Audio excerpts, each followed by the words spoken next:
We go to Ron Paul now. Ron Paul is the author of End the Fed, which I have to tell you, Ron, a couple of years ago, let's say 5 years ago, the people that were talking about the Federal Reserve were the geeks, quite honestly. They were right, but they were geeks. And now I think most Americans, while they still don't understand the Fed, they at least know something's not right here.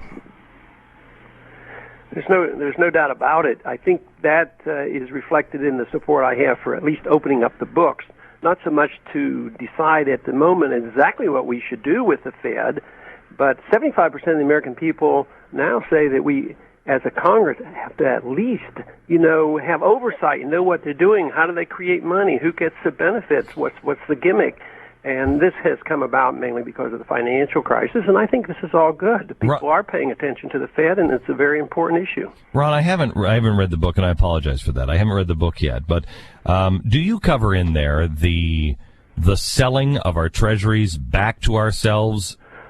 Not directly. Indirectly, I talk about that, the monetization of debt. That is, the Congress has the license to spend, and they don't have to be responsible, whether it's domestic or international spending, for whatever the Congress wants. But, there's a limit to taxation. There's a limit to borrowing. Taxation, the people will rebel. Borrowing, the interest rates will go too high. So the Fed is there to accommodate anybody who wants to spend too much, and unfortunately, conservatives and liberals want to spend too much. So the Fed buys these Treasury bills, but they create the money out of thin air, and then the Treasury has to pay interest on those bills. Can we get Ben Bernanke at all on something like when he was testifying in front of Congress, and they said, "Will you monetize the debt?" And he said, "No, we will not." They have, and I have the Treasury bill numbers. They have sold our debt. I think it was $5 or $7 billion, something like that.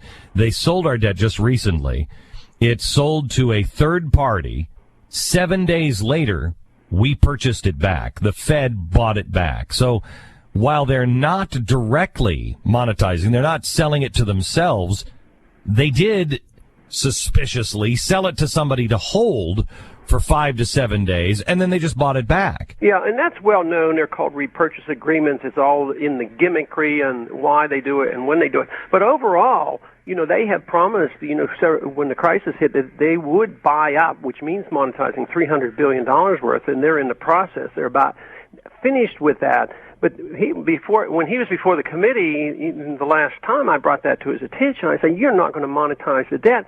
But then I pointed out that very week he had bought $50 billion in 1 week. Last week they bought $48 billion of either housing securities or Treasury debt. And I said, as soon as you use that $300 billion that you promised you would buy, if you don't, interest rates are going to skyrocket. There's no way he's going to quit buying debt because the foreigners are buying a lot less right now. Right. They haven't dumped it because it's in their interest not to dump them on the market, all the dollars. But they're buying less, and the Fed is buying a lot more, and they're between the rock and the hard place. Pretty soon they're going to have to admit they are monetizing debt, and it's not going to be good for the markets. What happens when Israel strikes Iran, or Iran has the Earth raise, and we know that they now have a nuclear weapon? What happens to our financial system at that point? Well, I think the Chinese take over. If there's a real panic and oil shoots up to a couple $100, the Chinese will dump their dollars.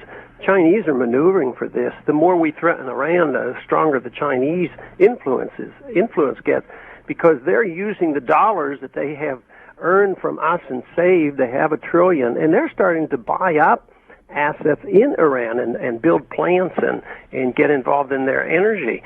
So the whole thing is backfiring on us. We're getting ready to put tougher sanctions on the Iranians, and that will make things that much worse. It won't help the dissidents in Iran. It's going to cost us a lot of money, and there will be a bombing, and that will be a big, big event. I think it'll crash the dollar is what I think it would do. What does America look like after a crashed dollar? and not like it looks today. We think it was bad with the financial crisis. When you have a dollar crisis, the whole thing quits functioning. The checks bounce. Literally, the federal government's checks bounce. If you have wait. Does that mean that all of your friends in Washington then just go away? Yeah, that might be a good part of it. That might be a good idea. I say we crash the dollar today if that's the effect. I think we're going to have a de facto 10th Amendment and secession. People are just going to ignore the federal government because they won't. And there's a total loss of credibility. This idea that Obama says that we're going to have all this new medical care, we're going to take care of everybody, and it's not going to cost a penny, and we're going to balance the budget and actually cut the deficit by giving people more services. All that does is build, the lack of credibility that people just say that's not believable.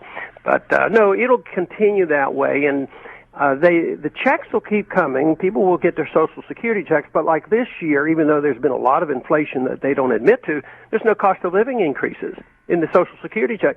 So the people who are dependent on fixed incomes or Social Security, their standard of living is going down right now, and it will continue to go down, and it'll go down rapidly in the midst of a dollar crisis. Congressman Paul, the